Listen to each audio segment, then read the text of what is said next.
કોંગ્રેસમાં ધરખમ ફેરફારની તૈયારી, પ્રિયંકાને મળશે મહત્વની જવાબદારી। આયુષ્યમાન કાર્ડ બનાવવામાં ભાજપ શાસિત રાજ્યો આગળ। કાચી પીઠના શંકરાચાર્યે મંદિરોને સરકારી નિયંત્રણમાંથી મુક્તિ કરવાની માંગ કરી છે।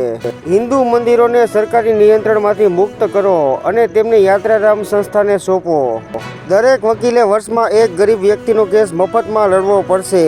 દેશમાં લગભગ 80% લોકો કાનૂની સહાય મેળવવાથી વંચિત। હાર્દિક પંડ્યાએ પાકિસ્તાન સામેની મેચમાં 7 કરોડ રૂપિયાની વોચ પહેરી। પીએમ નરેન્દ્ર મોદીએ સ્થૂળતા વિરુદ્ધ ઝુંબેશ શરૂ કરી। 10 સેલિબ્રિટીઓને નોમિનેટ કર્યા। ભ્રષ્ટાચારના દરેક કેસમાં એફઆઈઆર નોંધતા પહેલા પ્રાથમિક પૂછપરછ ફરજિયાત નથી, સુપ્રીમ કોર્ટ।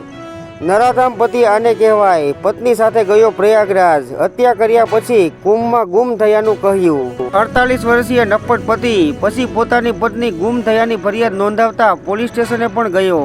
પાકિસ્તાન બાંગ્લાદેશની જીડીપીથી વધુ રકમ શેર બજારમાં સ્વાહા। 2 મહિનામાં રોકાણકારોના 45 લાખ કરોડ ડૂબ્યા। પાકિસ્તાનમાં ચેમ્પિયન્સ ટ્રોફી પર આતંકવાદી હુમલાનો તથા ખેલાડીઓના અપહરણનો ખતરો, ગુપ્તચર એજન્સીઓએ આપી ચેતવણી। રાજસ્થાનમાં જીજા સાળીની એક નવી લવ સ્ટોરી સામે આવી।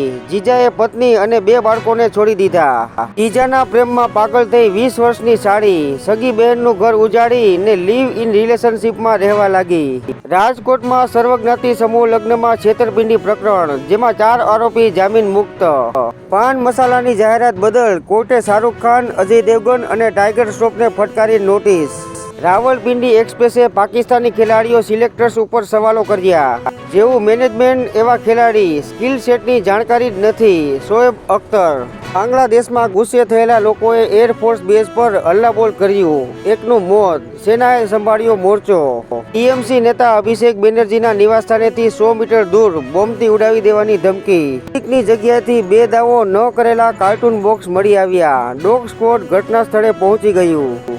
જિંદગી અને મોત વચ્ચે જંગ, તેલંગાણામાં 48 કલાકથી ટનલમાં ફસાયેલા 8 લોકોને બહાર કાઢવામાં કાદવના કારણે રેસ્ક્યુમાં મુશ્કેલી।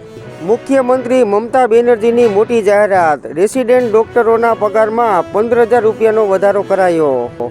દિલ્હીમાં સીએમ ઓફિસમાંથી આંબેડકર અને ભગતસિંહના ફોટો હટાવાયા। ભાજપ સરકાર બનતા જ થયો મોટો વિવાદ। અભિનેતા અક્ષય કુમાર મહાકુંભ પહોંચ્યા, સંગમમાં આસ્થાભેર ડૂબકી લગાવી અને યુપી સરકારની પ્રશંસા કરી। ભારતીયોને ગેરકાયદે વિદેશ મોકલવા એજન્ટોને ભારે પડ્યું। પંજાબમાં ટ્રાવેલ એજન્ટો પર તવાઈ, 40ના લાયસન્સ રદ, 17 સામે ફરિયાદ। ખ્યાતિકારનો મુદ્દો વિધાનસભામાં ચમક્યો, સીબીઆઈ તપાસ માટે ઇનકાર।